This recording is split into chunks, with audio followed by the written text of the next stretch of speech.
नमस्कार विद्यार्थियों। तो आज बात करेंगे कल्चर के अंदर संस्कार की। जैसे हमारे कितने संस्कार हैं, कौन कौन से हैं। तो संस्कार कितने हैं अपने भारतीय संस्कृति के अंदर? 16 संस्कार हैं जी। 16 संस्कार हैं।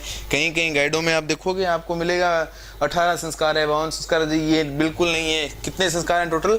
16 संस्कार है सिर्फ। और कौन कौन से हैं अगर ऐसे याद ना रहे तो सीधा याद करोगे जैसे चंद्रमा की 16 कलाएं हैं, स्त्रियों के 16 श्रृंगार हैं, उसी तरह अपने संस्कार कितने हैं? 16।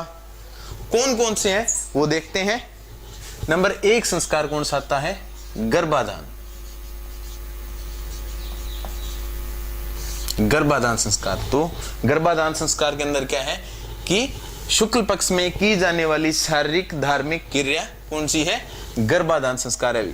ठीक है। फिर उसके बाद बात करते हैं नंबर 2 संस्कार कौन सा आता है। तो नंबर 2 आता है पुष्वन। पुष्वन संस्कार। तो पुष्वन संस्कार कौन सा है?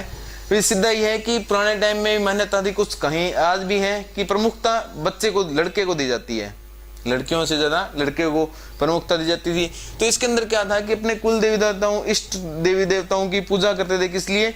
गीगला चाहिए भी सबको। तो पुत्र प्राप्ति के लिए की जाने वाली क्रिया होती थी। ठीक है। तो इसके अंदर क्या होते थे कि पुत्र प्राप्ति के लिए अपने इष्ट देव या कुल देवों की पूजा किया जाती थी, जिसे कहते थे सीमंतोनयन, सॉरी पुष्वन संस्कार।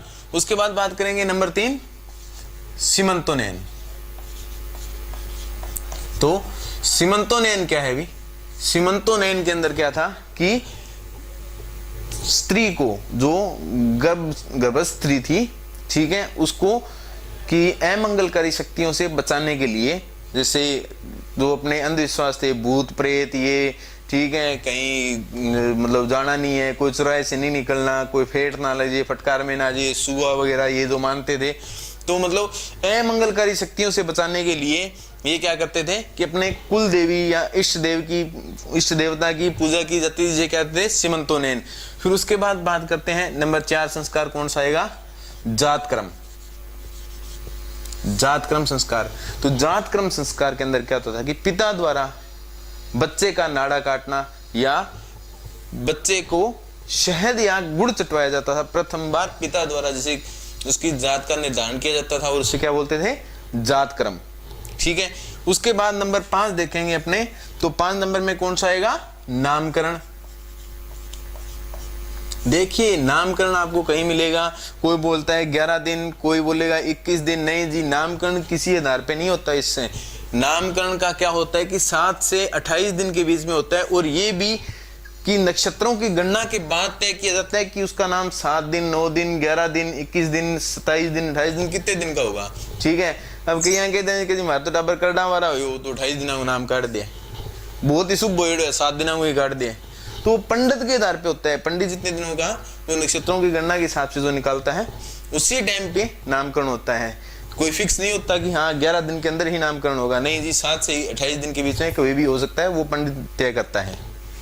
उसके बाद देखेंगे अपने 6 नंबर। तो कौन सा आएगा? निष्क्रमण। देखिए निष्क्रमण के अंदर क्या होता था कि चौथे या 5वें मंथ के अंदर क्या होता था कि बच्चे को पिता द्वारा सूर्य या चंद्र दर्शन करवाए जाते थे। उसे बच्चे का चेहरा देख के, नहा के, और पिता द्वारा क्या करते थे कि सूर्य और चंद्रमा दर्शन करवाया जाता था। आजकल तो देखो भी बच्चे भी हॉस्पिटल में होते हैं, और सीधी बात अगर दिन के अंदर आ गया तो वो सूर्य दर्शन कर लेगा, और रात के अंदर आ गया तो चंद्रमा दर्शन कर लेगा, और बाकी 15 दिन बच्चा घर से बाहर वैसे ही चला जाता है। तो ये संस्कार तकरीबन लुप्त सा होता जा रहा है। उसके बाद बात करते हैं नंबर 7। तो अन्नप्राशन। अन्नप्राशन। अन्नप्राशन तो 6 महीने के अंदर होता था। 6 महीने के बाद बच्चे को क्या करते थे? अन्न का घोल पिलाते थे। ये बच्चा खुद तो बोलेगा नहीं भी लाओ मेरे को पार्ले जी दो, रोटी दो, ये तो कि वो दूध, एक के लिए दूध से उसकी पूर्ति नहीं हो रही है, उसका शरीर विकास करने लग गया, उसको और भी कुछ चाहिए। तो उसके लिए क्या करते थे कि 6ठे महीने बाद बच्चे को अन्न का घोल देना स्टार्ट कर देते थे।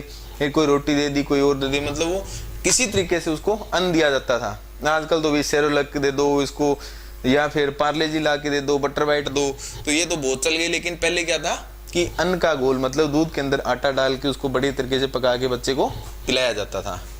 फिर उसके बाद नंबर 8 कौन सा है? चूड़ाक्रम। या इसको अपने क्या बोलते हैं, जड़ूला।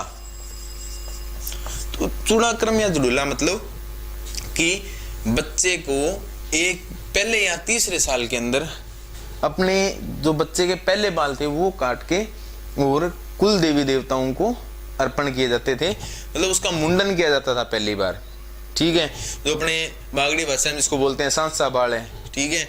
और यहाँ जैसे क्या होता था कि कोई नहीं जा पाता था तो वो क्या करता था, वो काट के रख लेते थे और जब जाते थे तब वहां चढ़ाए जाते थे, ठीक है। तो मुंडन के अंदर क्या होता है कि बच्चे के पहली बार मुंडन करते थे, पहली बार जो बाल थे वो बाल काट के और अपने इष्ट देवताओं को चढ़ाते थे, जिसको क्या बोलते हैं, अर्पण करते हैं, तो उसको क्या बोलते हैं, चूड़ाक्रम। तो उसके बाद देखते हैं नेक्स्ट कौन सा आएगा, तो आएगा कर्णवेद। कर्णवेद कब होता था, अभी तीसरे या 5वें साल के अंदर। कर्णवेद के अंदर वायु दोष से बचाने के लिए बच्चे को क्या करते थे, कान बीनते थे। आजकल तो फैशन हो गया, कोई यहाँ से बिंदवाता, कोई ऊपर से, कोई नीचे से, लेकिन सही मायने में ये किस लिए होता था कि एक तो अपनी परंपरा थी, अपना संस्कार था जिसके तहत होता था, ठीक है। उसके बाद देखते हैं नंबर 10, तो कौन सा आएगा, विद्यारंभ। तो देखो ये पुराने टाइम का तरीका था कि बच्चे को क्या करते थे, बिठा नहला धुला के सामने बिठा के ईश्वर से प्रार्थना करके उसको पढ़ाया जाता था, उसको अक्षर ज्ञान कराया जाता था। आजकल क्या करते हैं, अभी 2 साल 3 साल का बच्चा हो गया, तंग आ जाएंगे, उसको धक्के से स्कूल भेज देंगे, भी जहाँ घर से पीछा तो छुट्टा रहेगा। लेकिन सही के अंदर ये कब स्टार्ट होता था, 5वें साल के अंदर स्टार्ट होता था। भी ये 5वें साल में विद्यारंभ स्टार्ट होती थी, ठीक है, मतलब पढ़ाई स्टार्ट होती थी बच्चे की। आजकल तो तीसरे साल में लोग स्कूल भेज देते हैं बच्चे को। उसके बाद नंबर 11 देखते हैं कौन सा आएगा, उपनयन। उपनयन मतलब बच्चे का ध्यान ना भटके, ठीक है, इसके लिए उसको क्या करते थे कि जनेऊ पहनाया जाता था, उसको ब्रह्मचर्य का पालन करवाया जाता था, जिसके तहत उसको जनेऊ अनिवार्य करते थे। जनेऊ पहना के उसको और ब्रह्मचर्य के लिए पालन करवाते थे, इसीलिए उनको जनेऊ पहनाते थे, जिसे उपनयन संस्कार बोला जाता है। उसके बाद नंबर 12 देखते हैं, तो कौन सा आएगा, वेदारंभ।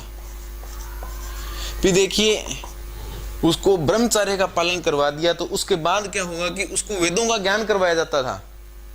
वेदों का ज्ञान जो है वो आरंभ किया जाता था, जिसके लिए कि उसको पहले ब्रह्मचर्य का पालन करवाया, उसके बाद उसको विद्यारंभ मतलब वेदारंभ मतलब वेद के जो ज्ञान है वो करवाया जाता था, उसको वेदों की शिक्षा दी जाती थी, जिसे वेदारंभ संस्कार कहते थे।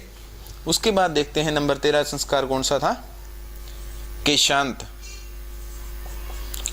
केशांत या गोदान। देखिए इसके अंदर क्या होता था कि बच्चा जवान होने लग गया, यहाँ पे तकरीबन 16 साल उम्र हो जाती थी, उसके बाद क्या करते थे कि उसके पहली बार दाढ़ी मूंछ के बाल कटवाए जाते थे और गुरु को अर्पण किया जाता था। तो पहली बार दाढ़ी मूंछ के बाल कटवाए जाते थे और गोदान दिया जाता था, गऊ का दान किया जाता था, मतलब दक्षिणा के रूप में जो गुरु था उसको दिया जाता था। और गुरु जो है वो पहली बार में ये मतलब आजकल ये जो करते हैं ना, ये बाल लंबे लंबे रख के, मतलब बच्चे का ध्यान ना भटके, पढ़ाई के अंदर रहे बच्चा, तो उसको देखते हुए, उसकी शिक्षा को देखते हुए केशांत या गोदान करवाते थे, जिसके अंदर फर्स्ट टाइम दाढ़ी मूंछ के बाल कटवा के गुरु को अर्पण किया जाता था। उसके बाद आएगा नंबर 14 कौन सा आएगा, तो ये था समावर्तन। समावर्तन, समावर्तन या दीक्षांत। देखिए समावर्तन या दीक्षांत, तो समावर्तन या दीक्षांत कौन सा था, यहाँ पर बच्चे की शिक्षा पूरी हो जाती थी और जो बच्चा है मतलब गुरु को दक्षिणा देकर और अपने घर आ जाता था। यहाँ पर उसकी जो शिक्षा थी वो कंप्लीट हो गई है। उसके बाद जो है नंबर 15 संस्कार कौन सा आता था, विवाह। अब यहाँ तो पता ही है विवाह क्या होता है, बाकी उसकी स्पष्ट उदाहरण वो क्या होता है कि यहाँ पर ब्रह्मचर्य को छोड़कर वो गृहस्थाश्रम में प्रवेश करता है। विवाह का क्या अर्थ है, मतलब ब्रह्मचर्य को छोड़कर गृहस्थाश्रम में प्रवेश करता है। फिर नंबर 16 कौन सा आएगा, अंत्योष्टि।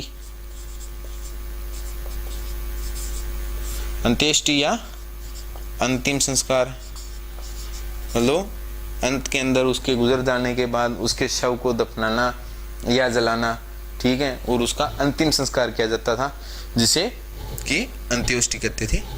ठीक है विद्यार्थियों, तो इसी प्रकार आपको आगे की वीडियो